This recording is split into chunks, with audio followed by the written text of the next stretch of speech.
Masalah mengenai proyek yang sedang Gabriel jalani terselesaikan sudah dengan kepintaran Gabriel dalam mengatasi setiap permasalahan yang terjadi di dunia pekerjaannya.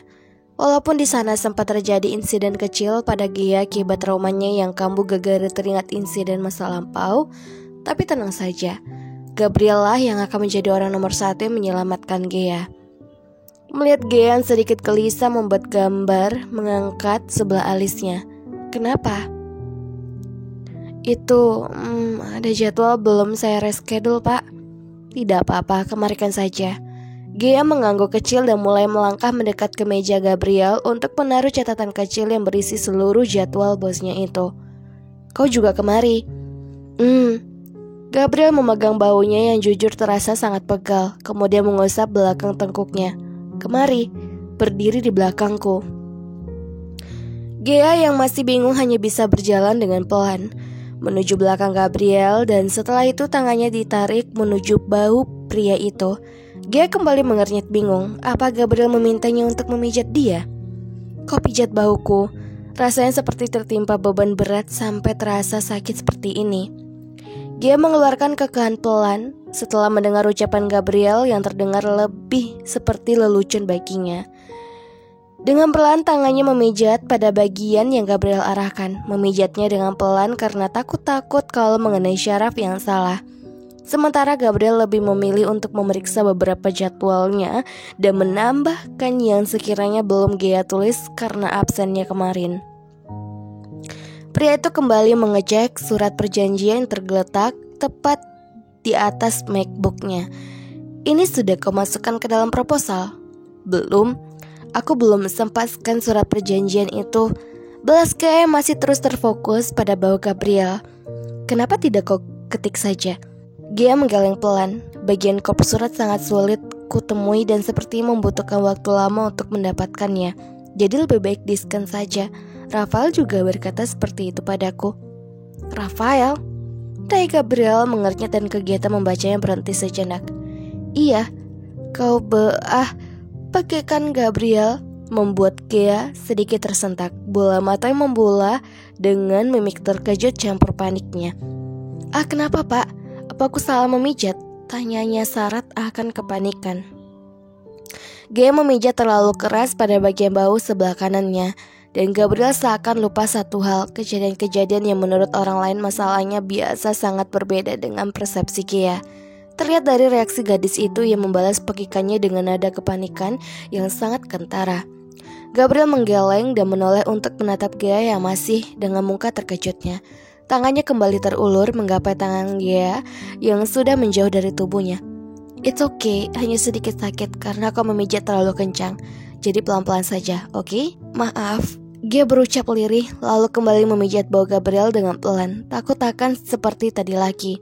Gabriel mengecek ulang seluruh surat perjanjian di tangannya. Rasanya ada yang mengganjal, tapi Gabriel belum tahu apa itu. Kau benar-benar menemui Rafael tadi? Iya. Tidak.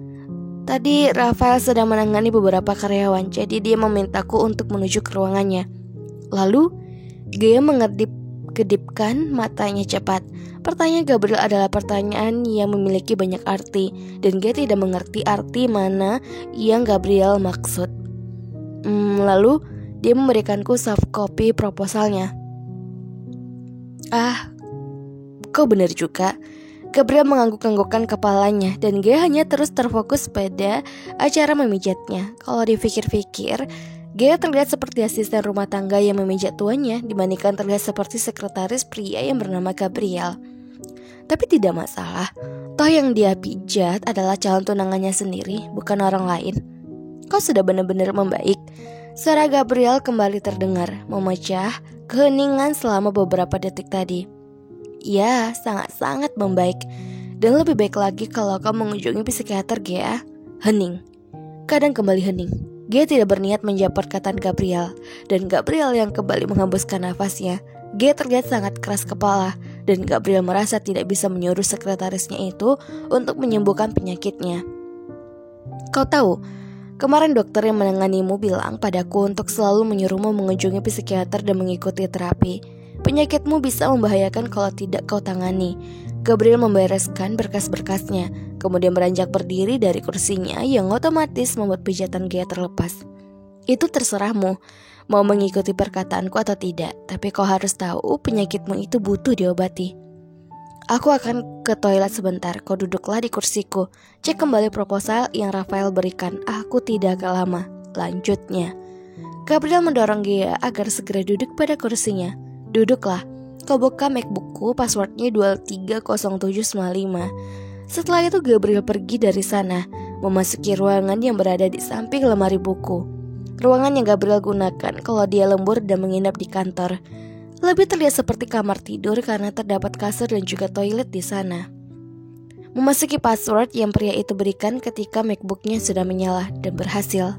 Tapi yang dia lihat justru membuatnya sedikit terkejut bercampur sedih. Kalian tahu, wallpaper di MacBook Gabriel adalah fotonya bersama Alexa yang tengah berlibur tepat di depan Menara Eiffel, Paris. Sebuah perasaan kesal, sedih dan kecewa kembali mengepung hati Gea dan dirinya merasa begitu bodoh. Jelas-jelas Gabriel menolak perjodohan mereka berkali-kali dan hanya Alexa yang ada di hati Gabriel.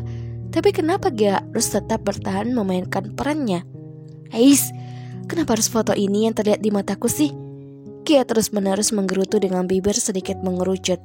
Kemudian memilih untuk memasukkan flash disknya dan mulai mencari file proposal dari Rafael, berusaha mengabaikan foto yang terus mengusik otaknya. Sungguh, terkadang ingin Gea juga menolak perjodohannya setelah mengetahui perilaku Gabriel. Tapi banyak juga alasan yang membuatnya tak ingin membatalkannya dengan mudah. Rasa bersalah pada ibunya, menuruti permintaan terakhir ibunya dan membahagiakan ayahnya di usia tuanya. Dan terakhir, yang baru Gea sadari, perasa mencintainya pada Gabriel. Gea seakan terbelenggu dengan semua itu, terjebak dan tidak tahu harus memprioritaskan keinginan, membatalkan, atau justru mempertahankan. Kenapa melamun? Astaga! Suara Gabriel yang tiba-tiba memenuhi gendang telinganya sangat membuat Gea terkejut. Gabriel kembali mendekat pada Gea yang masih terduduk di kursinya, dan hal itu berhasil membuat Gea beranjak dari sana. Tetapi tertahan oleh tangan Gabriel yang memegang pergelangan tangannya. Pria itu menggeleng pelan. Kau duduk saja dan tunjukkan padaku proposal yang Rafael beri padamu. Tidak apa-apa. Tenang saja. Setelah itu Gea hanya mengangguk dan duduk dengan ragu. Bosnya berdiri dan dia malah duduk dengan enaknya. Situasi macam apa ini? Jember lantai Gea mulai mencari file proposal yang tadi sempat tertunda karena lamunannya. Setelah ketemu, Gea segera mengkliknya dan file langsung terbuka. Dengan begitu, mata Gabriel segera mengedar untuk membaca tulisan yang tertera di sana dengan posisi membungkuk, satu tangan ke atas meja, sedangkan satu tangan lagi memegang pegangan kursi. Halo Nafar semuanya, jangan kemana-mana, tetap di channel Mimi, channel Vivi Talaka. Jangan lupa subscribe, like, dan komen karena dukungan kalian adalah semangat Mimi untuk upload setiap harinya. Ditunggu terus episode selanjutnya. Bye bye, see you next time, ketemu lagi di episode selanjutnya.